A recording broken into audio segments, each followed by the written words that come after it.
Captain Dongwu stood on the bridge of the starship Saebyok, watching the stars grow brighter as they traveled faster than light. This was humanity's first journey beyond their home solar system. After decades of preparation, Earth had finally built a ship capable of reaching other worlds. The crew was small but skilled. Dr. Su-jin worked in the science lab, studying samples and data from space. Hyunwoo managed the ship's weapons and defenses, though they hoped never to use them. Mi-young kept the engines running and all systems working properly. They were humanity's first ambassadors to the galaxy. "Captain, we're approaching the target system," announced the navigation officer.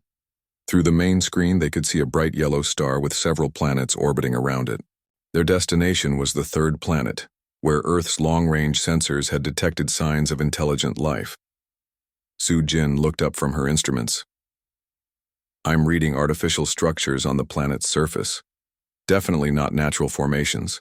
We've found our first alien civilization." Dongwu felt his heart race. This moment would change everything for humanity. "Slow us down and take us into orbit. Let's see what we're dealing with."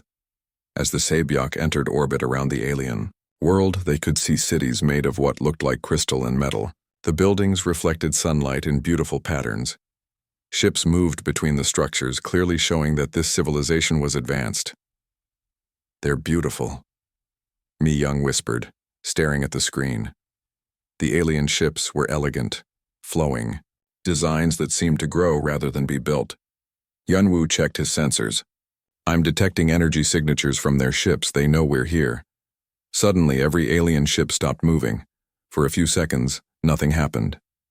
Then chaos erupted.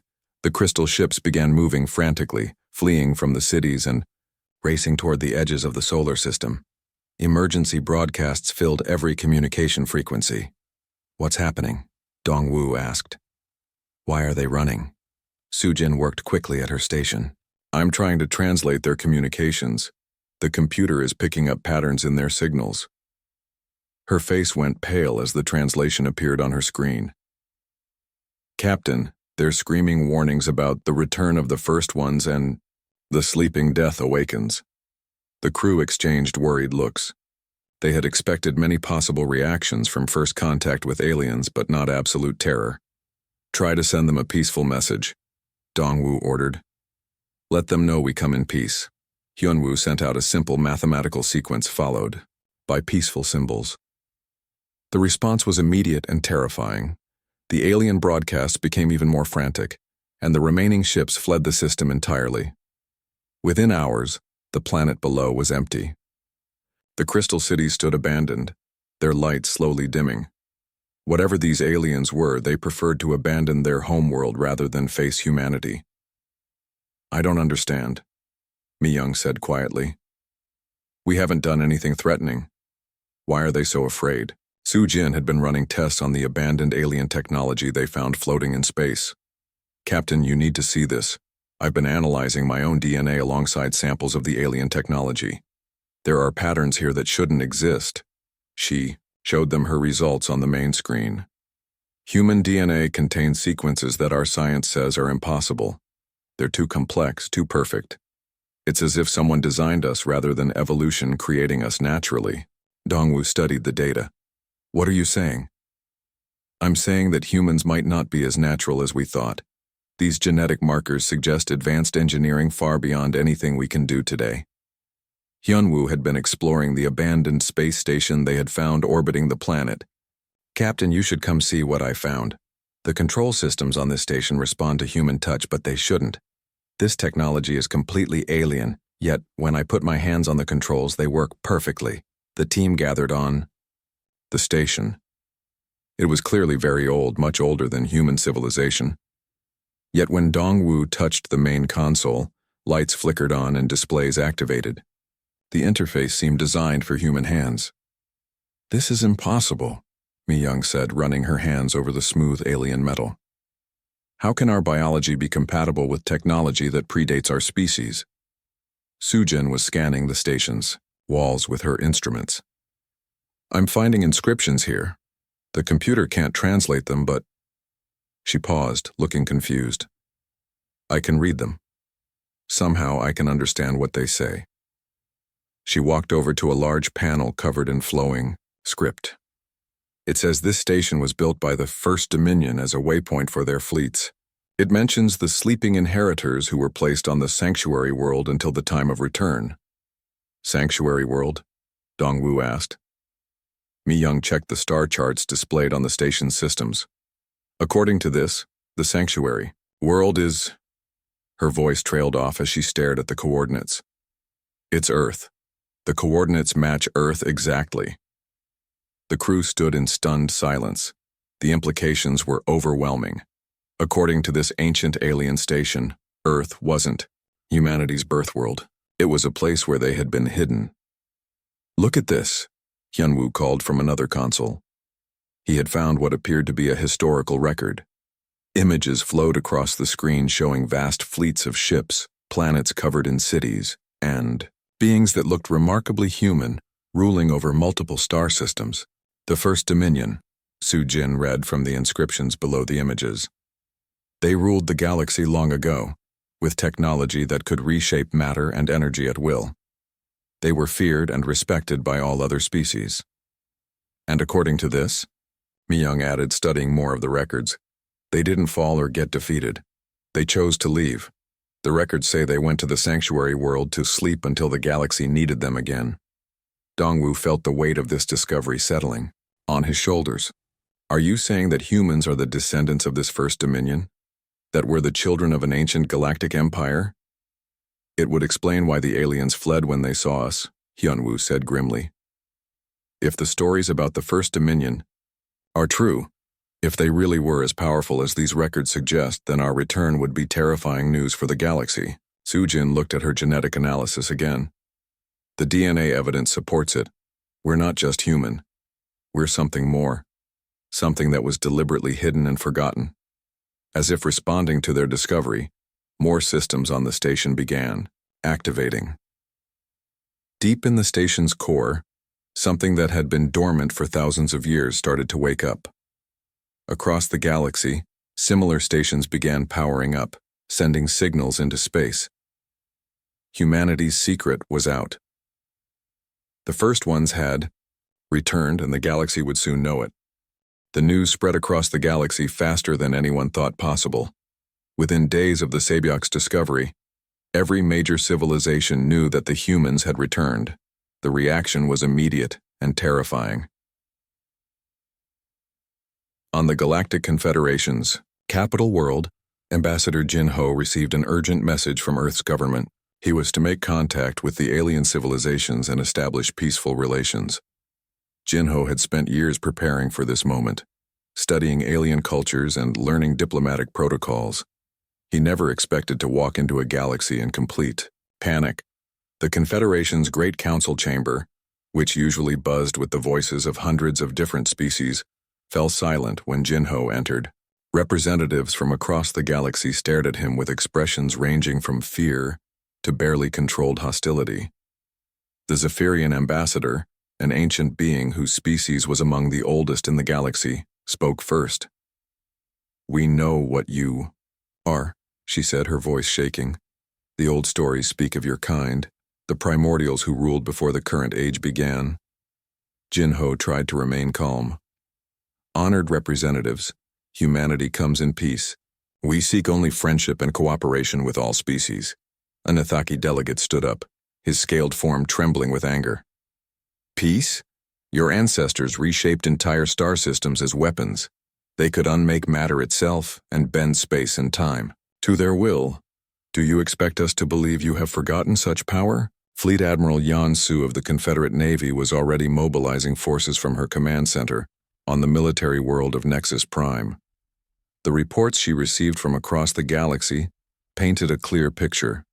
Ancient installations that had been dormant for millennia were powering up. Automated systems left behind by the primordials were coming online. "How many ships can we gather?" she asked her aide. "Every member world is contributing their entire fleet, Admiral. We'll have the largest armada in galactic history within 2 months." Yansu studied the tactical displays. "It won't be enough.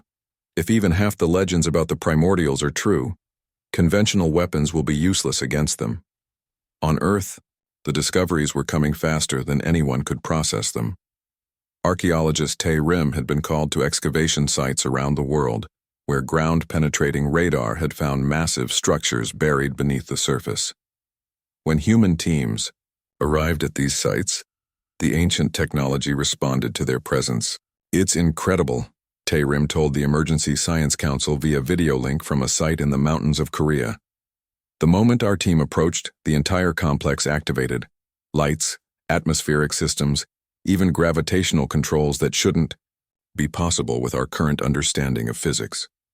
Dr. Boram, working in a genetics laboratory in Seoul, had made an equally shocking discovery.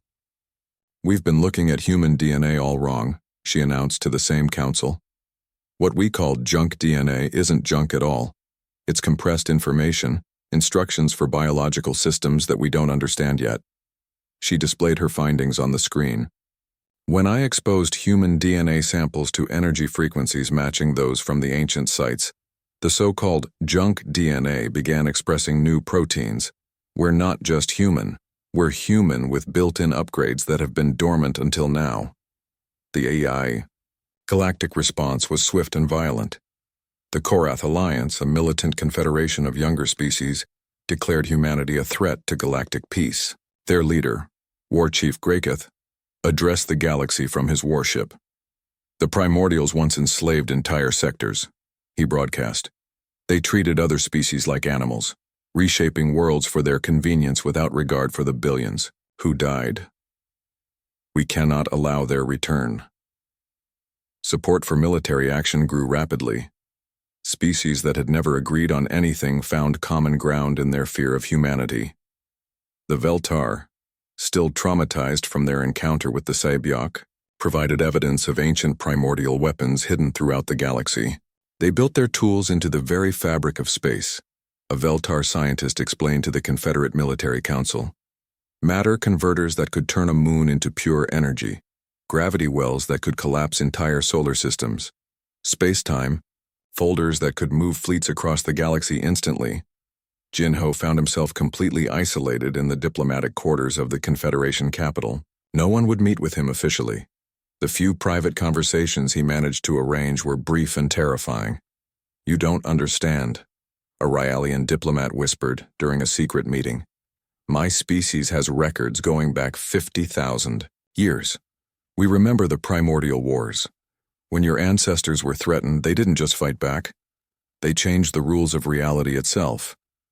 Meanwhile, human exploration teams were making more discoveries that only increased galactic panic. Captain Sora, commanding the exploration vessel Mugunghwa, found a derelict primordial battleship drifting in space near the edge of human territory. "The ship is over 3 kilometers long," she reported to Earth Command. But when our engineer, Chang Min, touched the control systems, the entire vessel came online. "It's not just functional. It's more advanced than anything we've ever imagined." Chang Min had been studying the ship's systems for days, and what he found defied all known science. "The ship doesn't use conventional engines," he explained to his team. "It moves by convincing local spacetime that it's already where it wants to be. The weapons don't fire energy beams. They edit the target out of existence." The discovery of functional primordial technology sent shockwaves through the galaxy. If humans could operate such devices, then the legends about their ancestors' power were not exaggerations. Admiral Yansu received intelligence reports that made her blood run cold. "Human settlements are activating defense systems that our sensors can't even properly detect," her intelligence chief reported. "We're looking at technology that operates on principles we don't understand." The final straw came when a Confederate scout fleet tried to conduct surveillance of human space. The 3 ships vanished without a trace near the edge of Earth's solar system. No distress signals, no debris, no evidence they had ever existed. "Declare a state of galactic emergency," Admiral Yansu ordered. "All available forces are to gather at Nexus Prime. We cannot allow the primordials to consolidate their power." On Earth, historian Su Young worked desperately to understand what was happening. Deep in the archives of the ancient sites, she found records that painted a different picture than the galaxy's fearful legends. "The primordials didn't rule through conquest," she told the Emergency Council. According to these records, they were guardians. They protected younger species from threats that came from outside the galaxy. But her voice was lost in the growing chaos. Across human space, ancient systems continued to activate. Ships that had waited in hidden dimensions for thousands of years began to phase back into normal space. Weapons platforms that treated matter and energy as interchangeable concepts powered up for the first time in millennia. The galaxy's panic was complete. Every military force in known space was mobilizing for what they believed would be a war for survival. They had no way of knowing that their aggressive preparations were triggering responses in primordial defense systems, systems designed to protect humanity at any cost. The stage was set for a conflict that would reshape the galaxy, and both sides were already too committed to stop what was coming. Strange things began happening throughout human space. Chang Min, the physicist who had been studying the ancient battleship, noticed that reality itself seemed to bend around human technology. When he ran experiments in the ship's laboratory, the laws of physics worked differently than they should. "It's like the universe recognizes us," he told his research team. Quantum fields align themselves when humans are present. Energy flows in patterns that shouldn't be stable, but somehow they are when we're controlling them. The effect was spreading. On Mars, the human colony reported that their mining equipment was working far beyond its designed capacity. Miners found that when they touched certain rocks, the stone would simply dissolve, leaving behind pure metals. The colonists were afraid to report the full extent of what was happening. Captain Sora, still aboard the ancient primordial battleship, made an even more shocking discovery. When she placed her hand on what appeared to be a weapons control panel, information flowed directly into her mind. She suddenly understood systems that human science couldn't explain. "I can see how it works," she told her crew, her voice filled with wonder and fear. "The ship doesn't just respond to my commands, it knows what I want before I think it.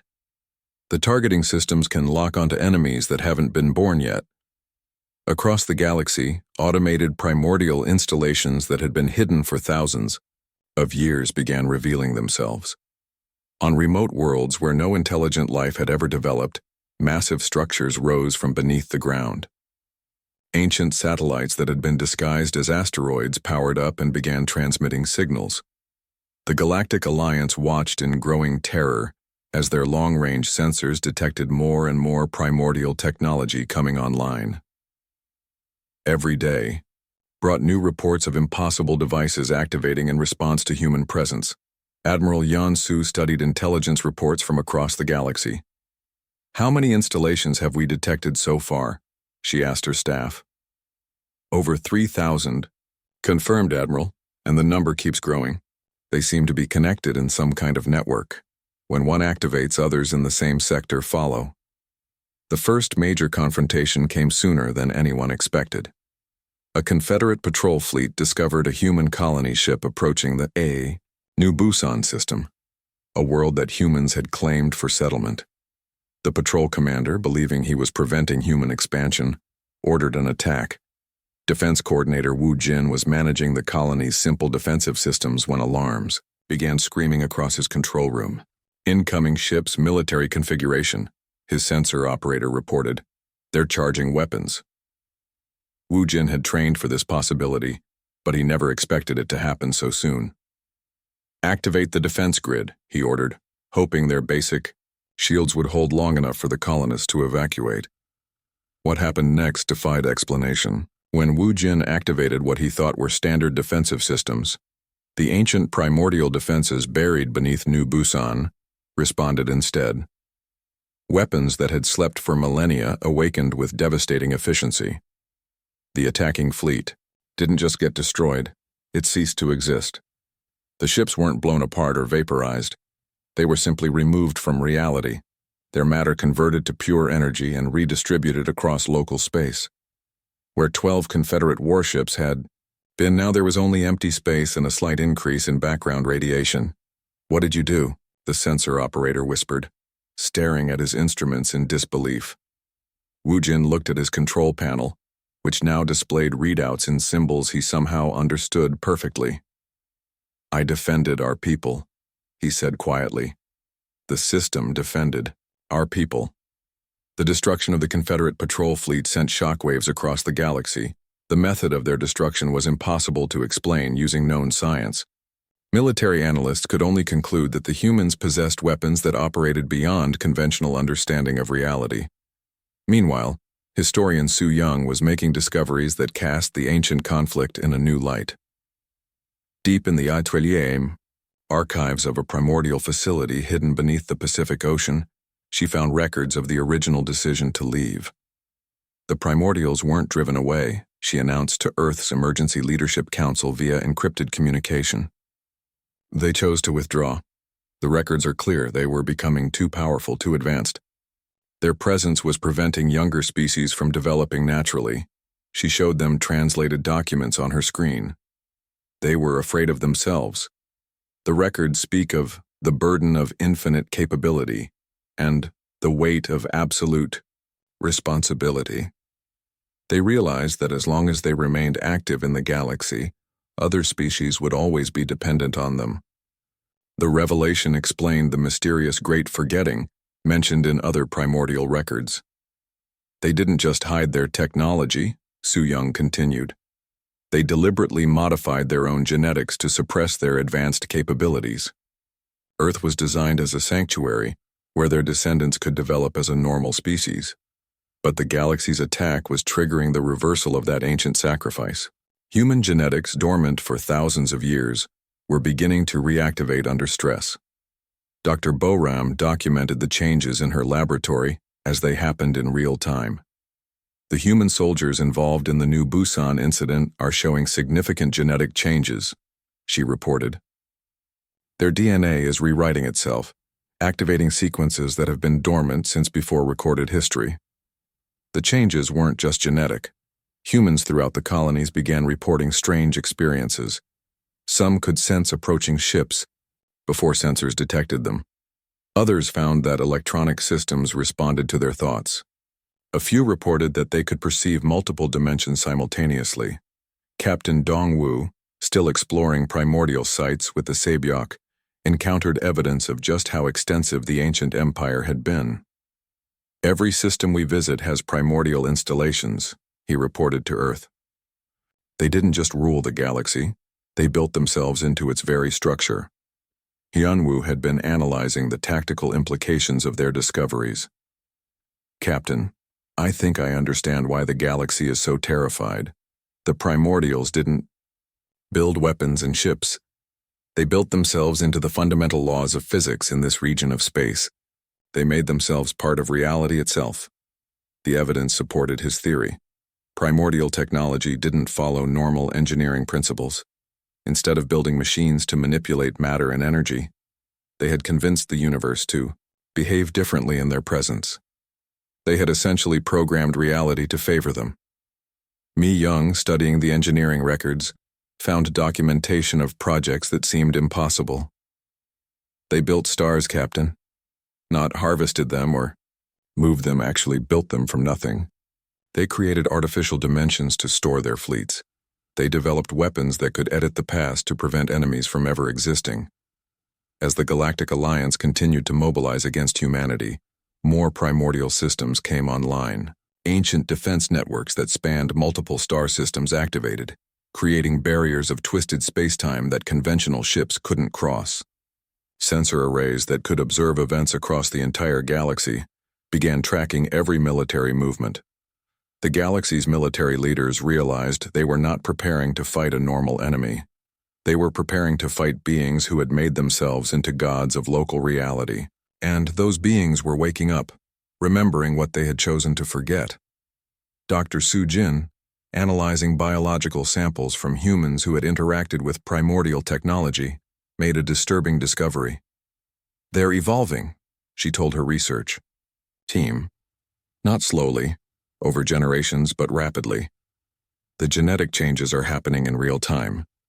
She showed them microscopic images of human cells actively rewriting their own DNA. It's as if the technology recognizes them and is helping them remember what they used to be, what we used to be. The transformation was accelerating. With each day that passed, humans throughout the colonies became more capable of interfacing with primordial technology. Ships that had been dormant for millennia suddenly had living crews who could operate them perfectly. Weapons systems that required no training somehow felt familiar to human hands. The galaxy was facing the return of beings who had once reshaped reality for their convenience. And the worst part was that humanity was only beginning to remember what they were capable of. The Galactic Alliance interpreted the destruction at New Busan as proof that humanity intended to reconquer the galaxy. Fear and desperation drove them to a terrible decision. If they couldn't negotiate with the returned primordials, they would have to destroy them before they became too powerful to stop. Marshal Vexithera of the Korath Alliance stood before the largest military gathering in galactic history. Ships from every major civilization filled the space around Nexus Prime, creating a fleet that stretched across multiple star systems. Today we fight not for territory or resources, Vexithera announced to the assembled commanders. We fight for the right of all species to exist free from primordial domination. If we fail here, the galaxy will return to the dark age of absolute rule. Admiral Yan Su, commanding the Confederate portion of the fleet, shared the Korath leader's determination but not his confidence. Her intelligence reports painted a picture of human capabilities that grew more terrifying by the day. They're not using ships in any way we understand, her tactical officer reported. Our spies near human colonies report vessels that exist in multiple dimensions simultaneously. They appear to move faster than light without entering hyperspace. The Alliance had one advantage: numbers. The combined fleet represented the military might of over 200 civilizations. Even primordial technology surely couldn't stand against such overwhelming force. They were wrong. The attack began with a simultaneous strike on Earth and all major human colonies. Thousands of ships emerged from hyperspace around human worlds, weapons charged and ready to fire. The plan was simple: destroy humanity before they could fully remember their ancient power. General Jae-sung coordinated Earth's defense from the command center deep beneath the planet's surface.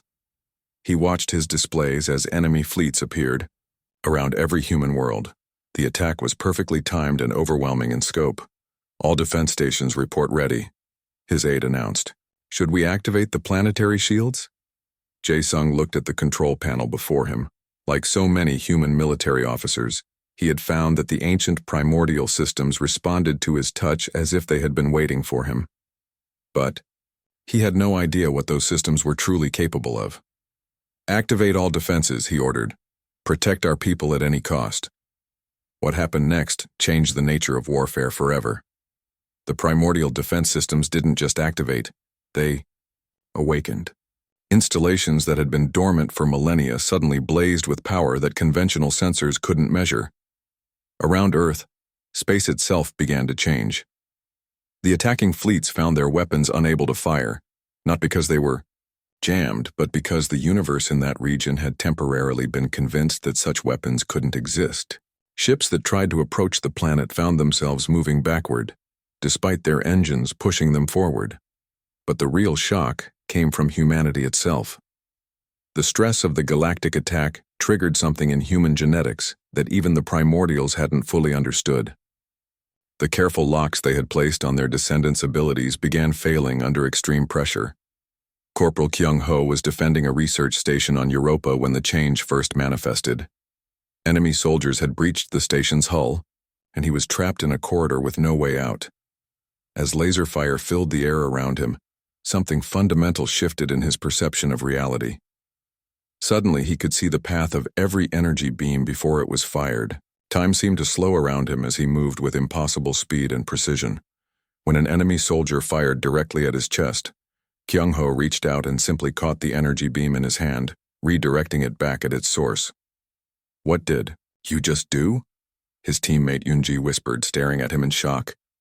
Kyung-ho looked at his hands, which were still glowing with absorbed energy.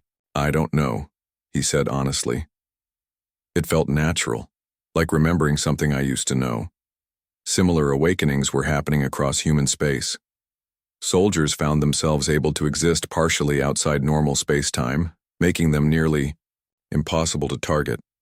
Pilots discovered they could interface directly with their ship's systems, achieving impossible maneuvers by convincing local physics to work differently.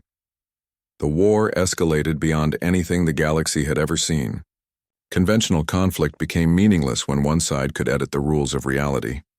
Primordial installations across the galaxy came online in response to the threat against humanity, revealing weapons and defenses that treated energy and matter as interchangeable concepts. Dr. Juan, studying the genetic changes in real time from his laboratory on Mars, made a breakthrough that explained what was happening. The Great Forgetting wasn't permanent, he announced to the Emergency Science Council. It was designed to be reversible under specific conditions. He showed them the genetic sequences that were rewriting themselves across the human population. The primordials built safeguards into their own DNA. If their descendants were ever threatened with extinction, the locks would automatically release. The galaxy's attack has triggered humanity's return to our original state. The transformation was most dramatic among humans in direct combat. Pilot Nari, defending the orbital shipyards above New Sol, became the first human to achieve full primordial integration during battle. Her fighter didn't just move through space. It existed in multiple dimensions simultaneously, striking enemies from angles that didn't exist in normal physics. "I can see everything," she reported to her squadron commander, her voice filled with wonder and terror. "Past, present, and future all at once. I can see the battles that haven't happened yet." Her fighter began moving in ways that defied physics, appearing in multiple locations at once, firing weapons that converted enemy ships into pure information, and then deleted that information from reality. The enemy squadron she faced didn't just get destroyed. They were retroactively prevented from ever arriving at the battle. The Galactic Alliance realized too late that they weren't fighting a military campaign. They were fighting the fundamental forces that governed local reality. Human forces didn't need to destroy their enemies' fleets. They could simply convince the universe that those fleets had never existed. Admiral Yeon-su watched her tactical displays in growing horror as reports came in from across the battle zones. "How do you fight an enemy that can rewrite physics?" she asked her staff. No one had an answer. The Korath Alliance forces fared no better. Marshal Vexithara found his most advanced warships unable to function in areas where humans had fully awakened to their heritage. Weapons that should have been impossible to stop were casually redirected or absorbed. Ships that should have been invincible were deleted from existence with no more effort than erasing words from a page. But the most terrifying reports came from human colonies, where the fighting was heaviest. Witnesses described human defenders, who no longer appeared fully human. They moved through solid matter as if it were air. They existed in multiple locations simultaneously.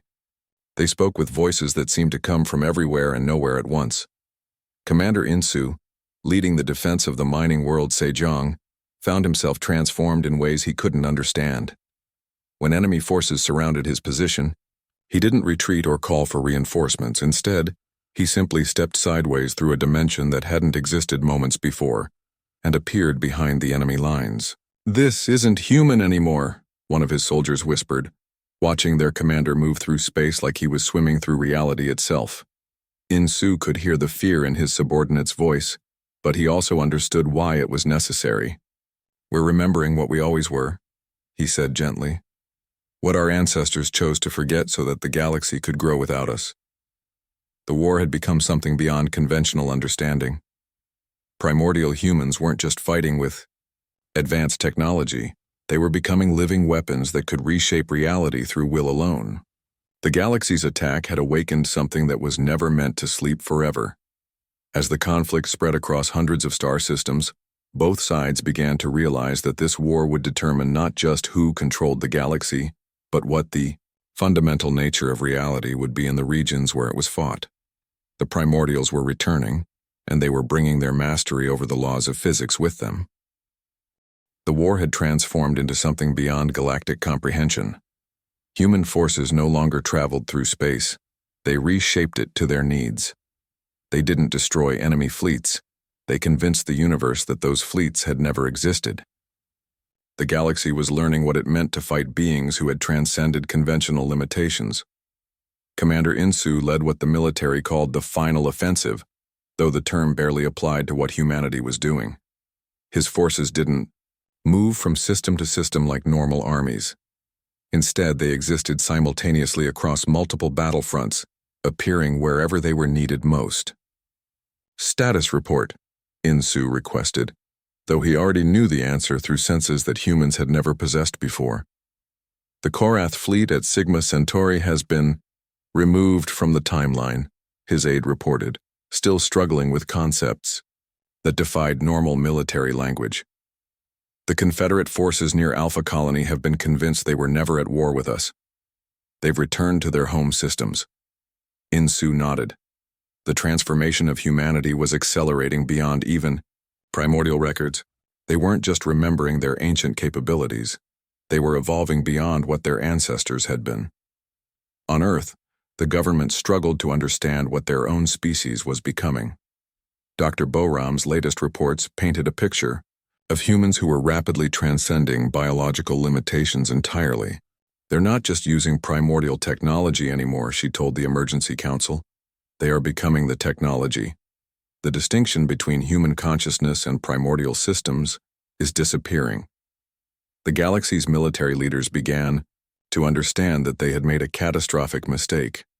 Admiral Yan Su received reports that chilled her to the core. Human forces were approaching the galactic core not to conquer it, but to demonstrate capabilities that should have been impossible. They moved an entire star system, her intelligence chief reported, his voice shaking. The humans at New Busan didn't just relocate their colony. They moved the whole system, complete with planets and moons, to a location of their choosing. Marshal Vexithara, commanding what remained of the Korath Alliance, was beginning to realize the true scope of what they faced. How do you surrender to beings who exist outside normal time and space? And he asked his staff. How do you negotiate with entities that can edit your existence? The answer came from an unexpected source. Yujin, a human communications officer who had undergone the most complete transformation yet documented, made contact with the galactic leadership. She appeared simultaneously in the command centers of every major fleet. Her presence felt rather than seen. We need to talk, she said, her voice carrying harmonics that resonated in dimensions the listeners couldn't perceive. There are things you don't understand about this war. The emergency meeting took place in a neutral zone that Yujin created by temporarily removing a section of space from normal physics. Representatives from across the galaxy found themselves in a realm where the usual laws didn't apply, where thoughts could become visible and intentions could be felt directly. We know what you think we are, Yujin began, addressing the assembled leaders. You believe we've returned to reclaim our empire, to rule over you as we did before. You're wrong, she gestured, and suddenly everyone present could see the true history of the primordial empire. Not the legends and fears that had been passed down, but the actual records of what had happened. We didn't rule through conquest, Yujin continued. We were custodians, gardeners tending to the growth of younger species. We protected the galaxy from threats that existed beyond its borders.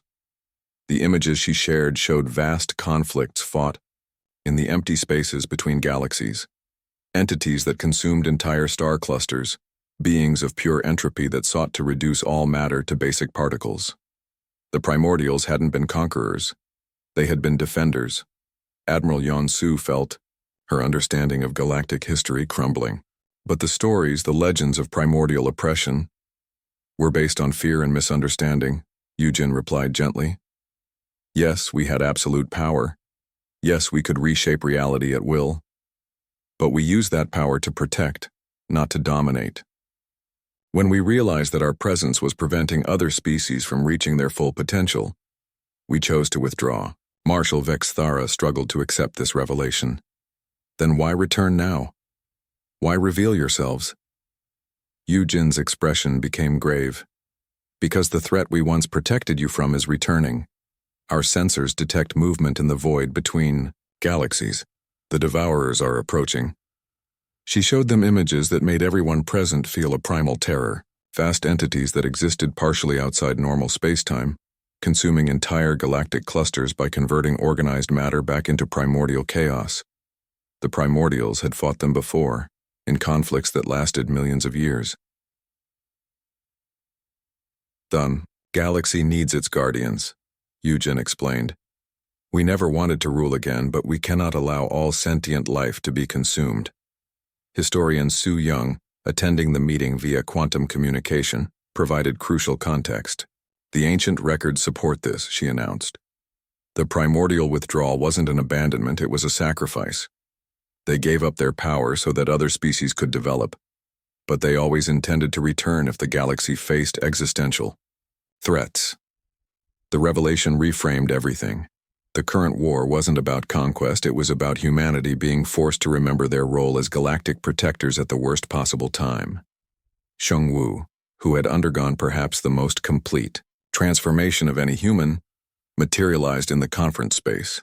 He no longer appeared entirely human, existing as much as energy and information as matter. Yet something essentially human remained in his presence. "We face a choice," he said, his voice carrying the weight of cosmic responsibility. "We could reclaim our empire, rule as we once did. The galaxy's attack has given us that right. But that's not who we chose to become." He addressed the galactic leaders directly. "We offer a different path. We will remember our heritage and accept our role as protectors, but we will not rule. We will stand guard at the galaxy's edge, preparing for the war that's coming." The proposal was unprecedented. The beings who had just demonstrated the ability to delete entire fleets from existence were offering to serve rather than rule. Captain Dong Wu, speaking for Earth's government, made the official declaration. "Humanity accepts the responsibility our ancestors laid down. We will guard the galaxy, but we will not govern it. Our power will be used only in defense of all sentient life." The transformation of the conflict was immediate. Primordial weapons that had been preparing to remove entire sectors from existence powered down. Human forces that had been advancing on galactic core worlds redirected toward the rim, where ancient defense installations were being reactivated. The war wasn't ending. It was being redirected toward its true purpose. Humanity took their place as the galaxy's hidden guardians, their true nature known but their power used only in service of protection. Admiral Yan Su found herself working alongside beings she had recently tried to destroy, planning defenses against threats that existed beyond normal comprehension. "I still don't understand how you can have such power and choose not to use it for control," she told Commander Insu. Insu, still recognizably human despite his transformation, smiled, sadly. "Because true strength isn't about what you can control, it's about what you choose to protect. Our ancestors learned that lesson the hard way. As human forces established monitoring stations in the void between galaxies, the rest of galactic civilization began to understand what the return of the primordials truly meant. Not conquest, but protection. Not rule, but service. The galaxy had panicked too late, but perhaps that panic had been necessary. It had forced humanity to remember who they really were, not conquerors but guardians. And they would need every bit of their ancient power for the war that was coming from the dark between the stars. In the end, the greatest victory wasn't won through force, but through choice. Humanity had reclaimed their birthright not to rule the galaxy, but to save it. The primordials had returned not as masters but as protectors, ready to face the darkness that approached from beyond the rim of known space.